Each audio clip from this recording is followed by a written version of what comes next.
Guys, it's my first Virgin podcast, and honestly, I also not really sure what is right, what is wrong. But we have Sarah X Miracle today, and say hi. Hello. Yeah, and some of you may know who she is. But we are very lucky today because we're going to deep dive into the thought process, the emotional factors, the finances even. Are you ready? Yeah, and the financial planning, the income planning and all this. How she transited from 700 over K HDB back then to currently a property that's worth about $3 over million. The thought process, the emotional factors and all these things. Because I realized that on the internet, there's so much in content on the data, the analytics, the planning, all these things, but not many people discuss about what went through the real life journey. Yeah. The real life journey when the emotional parts, when you don't have enough money, you have to move into a subpar accommodation in between the transition, all these things. She has quite an amazing journey, especially if you have kids. If you don't have kids, then maybe not relevant. If you have kids, this girl here got 4 kids. Yeah, so if you are thinking like how it is like moving on from private to HDB and maybe the next step, a landed property. From HDB to private. A HDB to private, and perhaps the next step and the subsequent step to a landed property. Having 4 kids, how's the journey like, the financial planning like? Please make sure you stay to the end. But before we go on, if you think podcast is interesting, do me a favor by liking this video so that I can do more podcasts. Thank you. Yeah, but before that, I want to thank you for agreeing to this. Have you done any podcasts like this before? Like you need to like strip off your whole like finance. We're going to talk about money. We're going to talk about a lot of things. Like how much you have in the bank and all these things. No, we have not really done income. We have not really done that kind of like, what is it that we earn and what that kind of stuff. Like, yeah. Yeah, because especially you're also entrepreneur and you have started a couple of businesses and you still have businesses running right now, and cash flow is always one of the main concerns wherever you are running a business.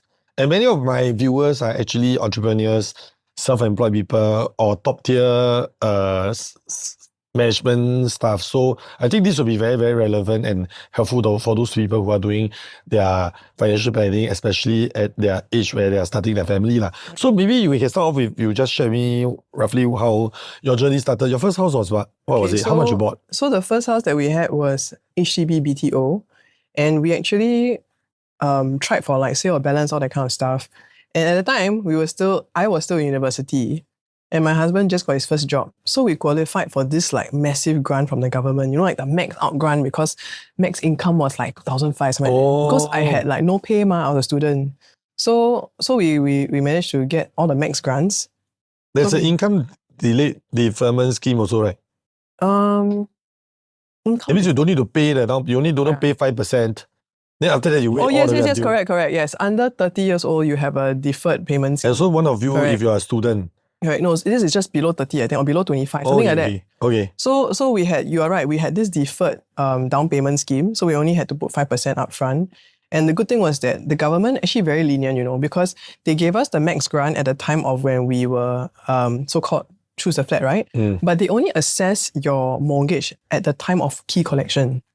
Yeah, so of course, I know you wait 5 years, right? Because we actually so-called choose a flat 2010. We only got the flat 2015. Yeah, so in 2015, of course, by the time like your income will really go to the next level. Yeah, so in a sense, because we started very young, right? Because I was still in university. 2015, I was only how old? 28. Yeah, so at that time, it's like, because we already booked the flat when I was 23. So I think for a lot of people, they would not have started this early unless they're super serious in a relationship. I mean, at 23, you're still studying, dude. I mean, most people. Yeah. Yeah. So at that time, you already married with kids. No, so because we were married with 1 kid. Yeah, with 1 kid. Yeah, so, and then I think the second thing was that we got a reasonable ballot number, like in the middle. I think it's about, at the time, Dawson got 1,600 flats. Our number was like 800 plus.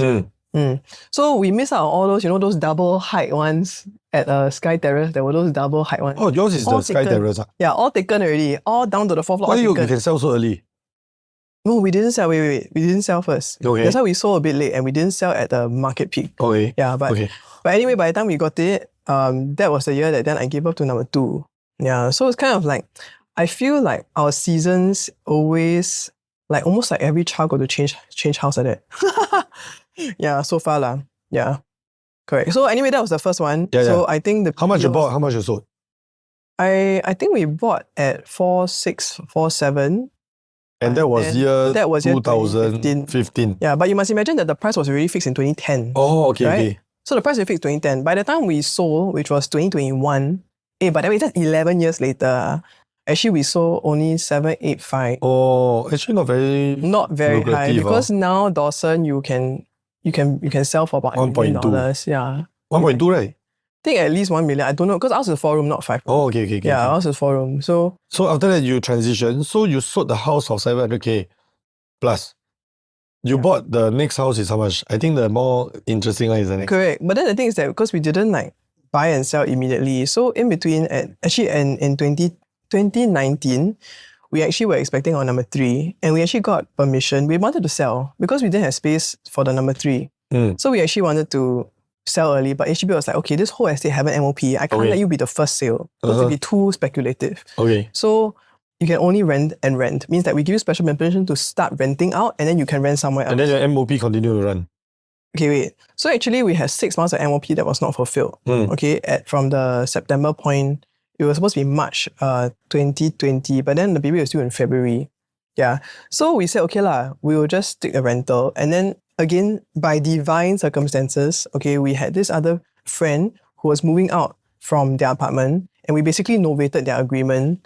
And so we rented that apartment, which was in a really good location for my daughter's school at Beauty World area for like a super low price.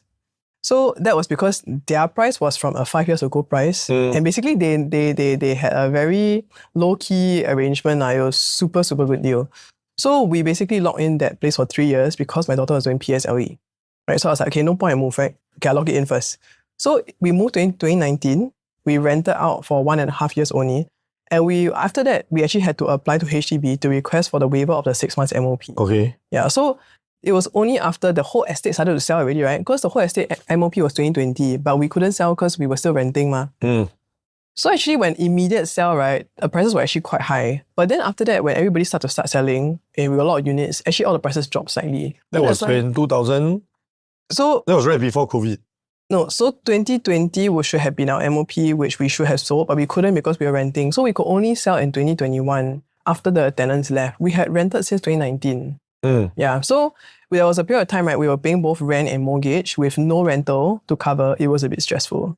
Yeah, for about, I think 6 to 8 months. Yeah, it was a bit stressful. But we were kind of like focused on how do we actually build out our finances. Okay. Yeah, and because I know that I'm self-employed, it takes a lot of backward planning. Yes. Because I know that for me to, for example, command, because if self-employed, there's a 30% haircut. So, I mean, knowing all this, you need to research, right? So I already know that, number one, I'm going to have a haircut, right? And this is going to be a big problem because whatever that I think I can earn, right, the government will only recognize 70%. Yep. So there's 2 things. One is that because I own my own, I own, at that point, I run 2 businesses. Yeah, one is actually consulting for like design, which is like my husband and I were doing branding and design work. So we were doing, all sorts of like consulting services. That is one business. But during COVID, I also had a second business called Daijou. And that was actually selling phone slings. So I launched this. Phone? Yeah, I launched this at the end of 2019, phone slings. Phones, so the one you always wear lah. Phone strap, yeah. Okay. So I've closed the business actually like earlier this year. But that business did very well during the COVID period. So I was able to pay myself an equivalent of roughly like a 10K salary from the 2 businesses combined. Yeah. So I knew that I had to show the income. So in a sense, I was showing the proof of income because you have to basically give an NOA. It's not like just give 3 months CPF and then whatever, you know. Yeah. Yeah, so that was one thing that I knew I had to do. So you have to plan backward, 1 year plus in advance. Correct. So we had to backward plan that like we need to have like more NOA. But you sold the place already lah, right? Correct. So after selling HDB already. So you're not collecting rent, but you're paying, paying mortgage, not collecting rent, but you're paying rent. Correct. So there's one point in time where you're just paying rent. So you're using that period to plan all your... So yeah, so there was about like a 1-2 year period like that we are actually trying to build up like what is it that will be my tax assessment, right? So that was the minimum that I could do for myself. But then the second thing was actually my husband also, thank God, signed an employment contract and stopped being self-employed at the end of 2021. Okay. So with that, he actually then got like just need to show 3 months of paid CPF ma. So he didn't need to count all the NOA because actually if he did, right, his qualification would be much lower for his bank loan. Yeah, so then because of the end of 2021, so that's why towards the end of 2021 we started looking for a house, right? And then in 2022, then that's where we found the current place that we're living in.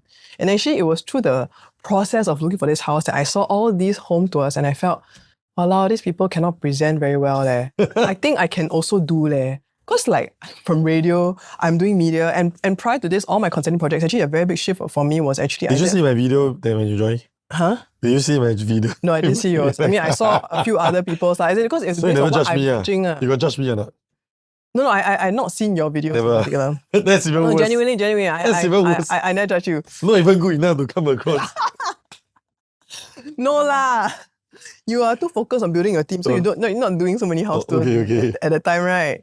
So I just had this thought in my head because I had just given birth to our then number 4. Okay, so our number 3, we had a stillborn. So that was another big story in 2019, right? But in the end, the funny thing is that if not for the 2019 baby, right, we wouldn't have been allowed to move out from our HDB house, which was actually very crucial for us. Yeah, to be moved into a different location, and we actually secured that rent for 3 years at a very good rate. Yeah, at that time lah, because it was a divine timing ma, that my friend was moving out. So if I took it over any later, I wouldn't have gotten that place. And that helped with the finances because we were paying very cheap rent, like definitely less than our mortgage, right? So now we had something like 3K. Yeah. What? Less than that. No, it's a HDB. No, it was an apartment owned by UOB. Oh. Yeah, it was about 1,500. What? Yeah. What? Yeah. You are paying 1,500? No, it was 1,500 square feet. Okay. It was about 1,500. It's a condo apartment lah. It's apartment. Walk up lah. Yeah, no facilities. Got lift. But Bukit Timah lah, Upper Bukit Timah area, Chong Chen Nam, that area lah. Yeah. Oh, that's my favourite place, yeah. Correct. Wow. Yeah. Okay, 1,000. So we spent COVID there lah. COVID was like beauty world. But very cheap or not, the place? Quite cheap. Quite cheap lah. Got water leakage. But okay lah, you furnish the place well lah. And we try our best lah. You got photo lah? Somewhere. Can you find then you'll be super. Because I quite capable to see like how the... Okay only lah, just buy loose furniture lah. But anyway, it's on my Instagram somewhere. Yeah. So that transition was important because number one, like I said, we reduced our costs and then we could build up like our savings and whatever it is. And then of course my husband got a job. So then that allow us to then get the correct kind of mortgage that we need for this current place that we're staying lah. Yeah. Correct. So that is in a nutshell how we ended up that way. But if you think about it, actually, if I didn't think about increasing my income and starting, for example, the Daitro business, I would have been quite stuck at only about like half the salary because I didn't have a second business to support my income. Okay. So when you move over to the next place, that time, what were your consideration? Because it's quite a big jump. Yeah. Like not many people in Singapore will from a 700,000 HDB flat, you transit to about 2.91. Yeah, 2.91. And how old were you at that time? 30... No, 2 years ago only lah, 35. 35. Then Mark Mark, 38. It's 38. 38 and 35. So from 700k, you jump to almost like 4x the pricing. Yeah. No lah, is it?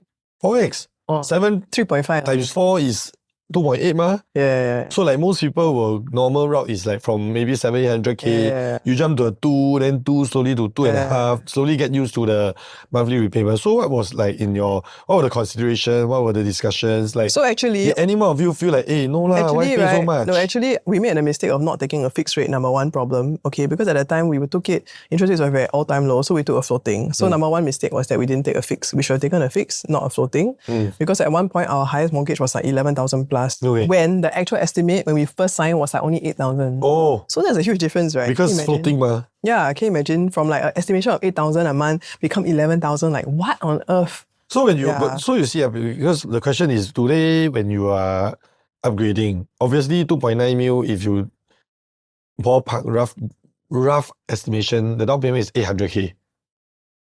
Right? And you renovate 200 over K. No lah, 100 plus only. Yeah, 100k. Yeah. So 800 plus 100 plus is about $1 million. No lah. Around there. No, less than that. Around there. My math for property very none. Don't even need the calculator. Come out already. Because easy ma, you times 3 0.3 ma. So part of the capital, there was an amount that actually my parents had saved for me that was actually like those old school life insurance policy. Okay. Mature at what age? No, so actually it's the kind that you're supposed to hold until retirement. Okay. Yeah, but I actually took it out. Yeah, so that was one amount of money. Okay. In a sense, it's like not my doing. My parents helped me save one. Yes.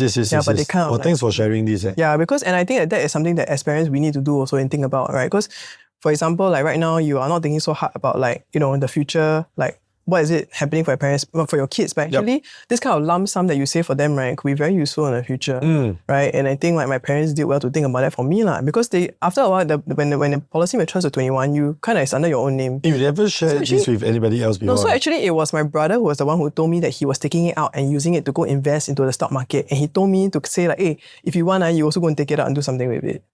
Yeah, so my brother had it also. Then he was the one who called me and tell me. This one I wasn't expecting this. Okay. Yeah. That's So very he called me interesting. and tell me, yeah. So roughly ballpark, what's the sum is like? No lah, about 100k or less. Oh, 100k, okay lah. Yeah. So I mean, it's still helpful, right? It's still very helpful. Yeah, it's still helpful. Yeah, because it gives you more confidence to like buy what you think no, and is I of think the value. good thing is that we had quite a bit of CPF, I think. So I think like we use CPF to pay for the stamp duty. So you're self-employed, but you keep paying yourself Yes, CPF. we keep paying ourselves CPF. The hack that I did was because I had two businesses, right? I paid myself times 2 CPF. Yeah, so but there's a maximum contribution per month or per employer. Correct, per employer. So both businesses are paying me times 2 CPF. Do you understand what I'm saying? Okay. So because you see, if you're only under one company, the company will max out at the time 6,000, right? But because both sides are paying me at max, so I actually have double the amount of CPF going in from 2 companies. Yeah, so that's why my CPF was like higher than normal in the sense of if I had only one salary from that one company, I only had gotten the max CPF of 6,000. Because I had 2 companies for 2 different businesses paying me CPF. So in a sense, I had double the amount of CPF. Okay. But of course, it's all from the business. It's not as if I don't earning. We still have to work on the business. But in the sense that like, it's almost like forced savings and using that to kind of force you to put it aside. So the monthly repayment, you all never feel that it's very high, maybe 8,000 plus. Before that, how much you are paying? Because you're only paying what, $3,000 for the rental. Yeah, then now you're paying 8,000. Yeah. So obviously before that, it was like, okay, I can pay everything by CPF, right? You don't even see it, right? It just deduct automatically. Yeah, so in a sense, the first part of the repayment, we had quite a bit of CPF that was just being deducted from there. Yeah, so I think the most stressful part was probably like some point last year when the rates really went like crazy. Yeah, like just before we just refinanced actually, like just before this is like at the 11,000 mark. Like 4.8%, like oh my. Tell me about it, man. Yeah, so that was the most stressful part. So So actually in terms of lifestyle, I would say that we are very, very frugal because we try to eat at home as much as we can. Yeah, because I always see you wear the same pair of shoes. Yeah. No, okay, it's also because I have insoles. No, I always see you wear same pair of shoes. You always wear the Nike. Yeah, because I have Dunks. insoles. So now that I found the correct pair of shoes that can fit my insoles. Is it Dunks? No, it's Dunks, right? No, Air Force One. Air Force One, yeah. Because that shoe I got, even when when the shoe land, I'll just rebuy the same pair because I know that it fits the insoles that I have. I thought this one is the Vans. No, yeah, it's F1. Yeah, she always wear the same shoe one. Yeah, so I mean and I always feel that your shoe like too big for you. Then you that pregnant come my house, my place see house, then you almost fell down at the gate, remember? Yeah. And you heavily pregnant at that time. My wife told me, wow, 那个 Sarah 差点跌倒. Yeah, so I mean, that's a lifestyle. That is just to reinforce you're very frugal. No, I mean, that's a you lifestyle. Like other girls every day wear different shoes. I mean, we track budget. I mean, we have a budget app. So do you have a lot of shoes? No, my husband got more shoes than me. Oh, really? Yeah. He's the vain pot lah. No, I mean, like, that's the only thing that he buys lah. He buys mostly shoes and then fair enough. Sneakers lah. Guys mostly sneakers. No, he buys some dress shoes also. Oh, really? Yeah. So stylo. Mark quite. I must learn from him. Yeah, I only buy sneakers. And also because like we have a lot of expenses for the children. So like every month when we're clearing expenses, right, I'll pay out all their tuition, I pay out all the credit card, pay out all the whatever first. Yeah, and then like whatever is the cash flow that is left inside, then I see, okay, we only got this amount to like spend on like whatever our eating out or whatever it is. So 4 children, 1 helper, right? 2.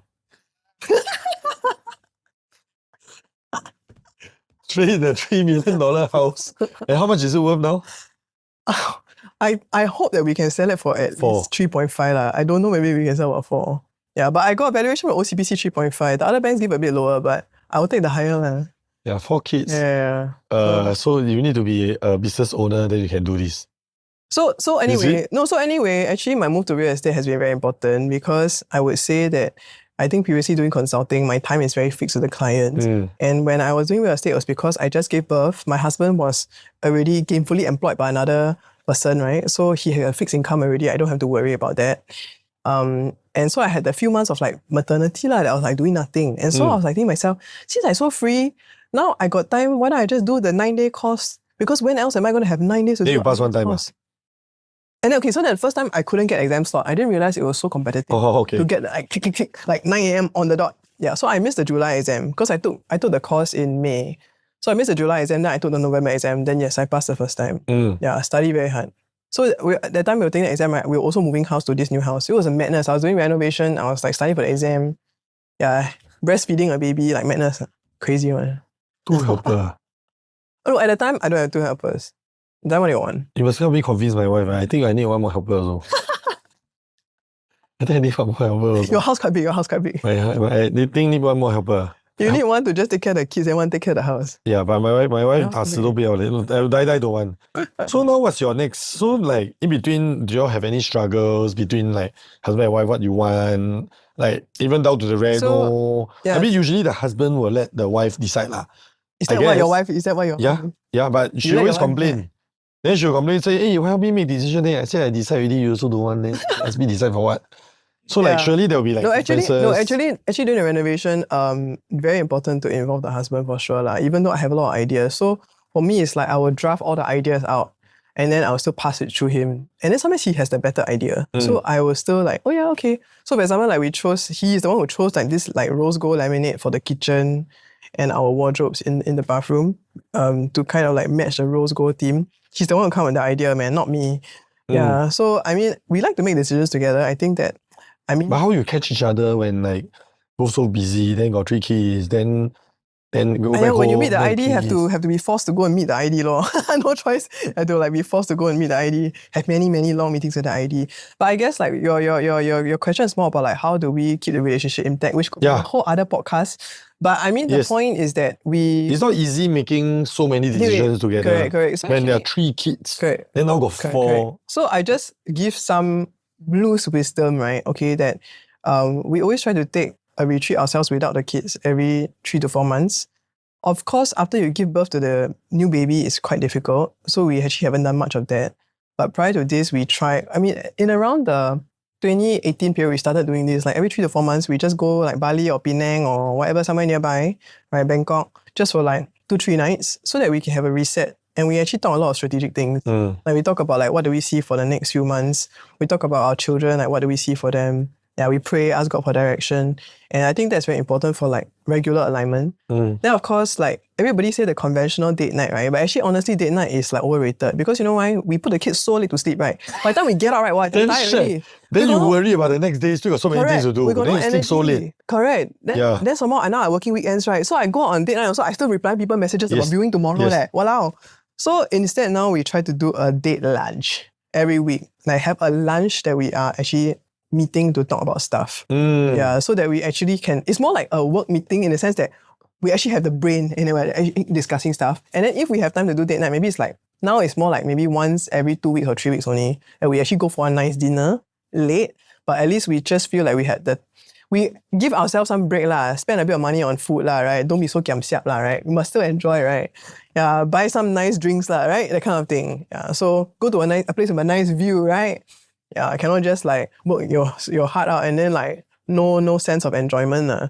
Yeah, but I think like to find that balance is a lot of alignment, because if your partner doesn't agree with that lifestyle, let's say one partner want to spend more on lifestyle and one partner want to save more, then it's very hard.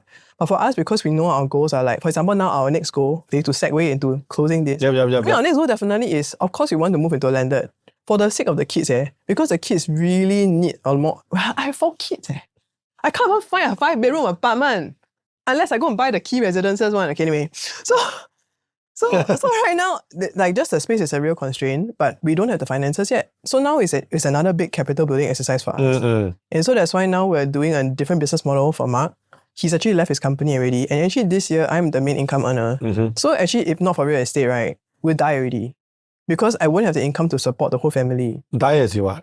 As in, we don't have the finances to support the mortgage and all the. Die as in like you. As in, financially, we won't have enough to cover. Yeah, because our mortgage has been so high, right? Yep. Yeah, so basically this year, because I'm earning almost the equivalent of like both of us if we were both in normal jobs combined. So if not for this, I cannot let him quit his job. And he quit his job because he's moving into an education model where he's going to be selling courses and moving into passive income. So we are moving into passive income streams. Eventually, I will also roll into that. And that will be, in a sense, our next multiplier to generate more capital, more income. Because there's no way, for example, I want to buy a landed house now. I tell you 6 million also cannot buy anything. You cannot be too picky on the location. 6 million, you have to be quite far out, right? But for us, our kids are all going to school in Bukit Timah. So it's like, I can't be too far from Kuala Bukit Timah. Either Upper Bukit Timah is the furthest I will go. Yeah. Thomson is probably the next furthest I will go. I can't go beyond Thomson and Bukit Timah. There's no way I can buy east side. So for now, we have two options. One is that we can rent again as a transition. Because anyway, find a cheap rental. Because anyway, the rental is only like, it's basically around the same of a mortgage. And it's same as the interest that you pay. Same as the interest. Correct. For landed. Yes. Correct. For landed, yes. Correct. So we don't mind renting for the next 2-3 years as another capital building exercise. Yeah, so that's the goal, that like in the next 2-3 years, we can find a good rental that is roughly the price that we're paying for mortgage. But then we increase our income so that increase in income can be used to then build up for down payment for like the next landed. Yeah, which looks to me like has to be more than 6 because I see what is at 6, I like... Yeah, I would think that like if you ask me for my advice, I would think that because landed prices go up quite fast. So it's always good to hedge against something. I mean, of course, when you are starting a business, there's a lot of capital in consideration. But if what we can get our hands on, I usually tell my clients, generally tell my clients, or myself, my friends, when time is right, I will hedge against something, hedge against the market first. Don't need to do too much to it, just in case if the price go up, I'm invested. And then 3 years down the road, obviously it won't go down, the price wouldn't really go down by much. You will just calculate like your stamp duty paid and all these things. You just sell and then buy the ideal one that you want that is like maybe 7-8 million, which can be can come in Bukit Timah area. Bukit Timah. Hopefully by then Bukit Timah is still 7-8 million. If not, then I would think that if you can find a buyer for your place when the market right now is still good and hot for properties like yours, the kind that you are staying in right now, then buy entry level landed. You want to stay, then you can stay there for a couple of years first until SSD clear, then you move on to something that you like. But of course, having said all this, you know your finances better. Correct. You know the planning and all these things. So yeah, all the best. Later I run through financing with you You can be my advisor. Can. This one landed number 1. Yeah. In summary, what I learned from today's how many minutes? About half an hour.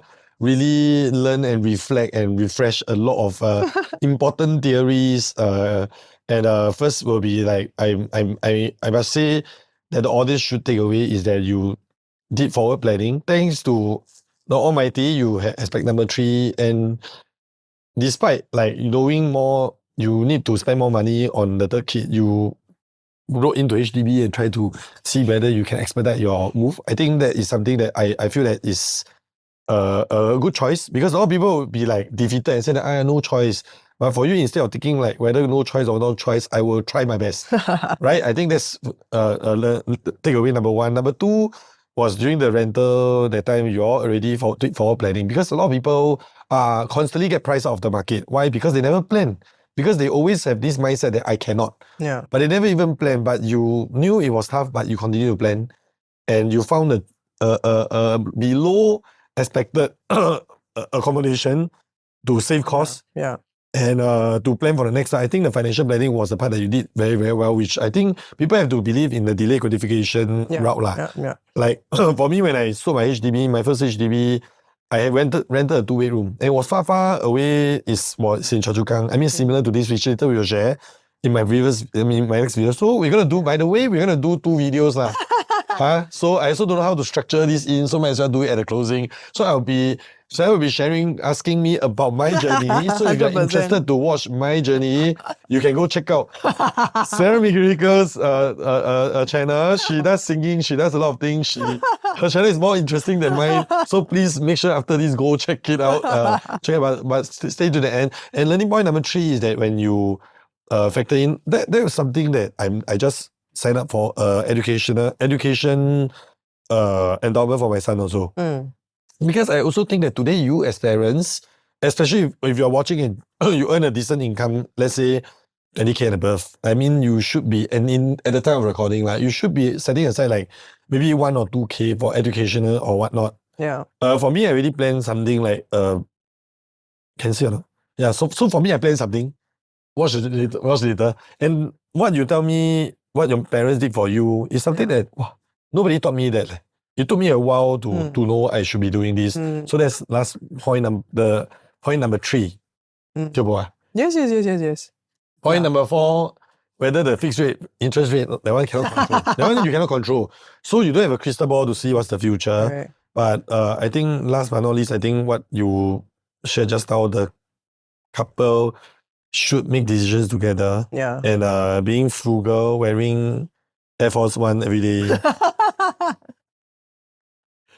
And you spend a lot on the mortgage. But before we end, how much do you allocate like to the mortgage? Everyone, how much was it like for your mortgage to your income? What's the ratio? I mean, we're almost at max because TDSR. 30%? No, TDSR is 55, right? Yeah. So we're almost at max. We're almost like about 50%. Yeah. Yeah. So last but not least, Correct. I think because earlier on you told me roughly how much you make and whatnot. And I can roughly guess, like, based on the 11K, almost 50% of it's your almost 50%. income goes into property. Yes. And It's very that's high. that's something which most people won't do, but this is what I'm also doing as well. And many of my friends also do that because I think that resonates. I can resonate with that because I believe that property, if you put money into property, is so much better than putting your money into fixed deposits and all this. At least you get to enjoy and your kids get to enjoy and you still continue to go with the economy. So that's all. That's what I learned. Any closing things? Hopefully I get record price for this and then so we can move on. Yeah, maybe you get, but if you hire the right agent, should be able to achieve the sales, the pricing lah. Huh? No, I'm just kidding. Maybe you can later I do a sales pitch with you lah.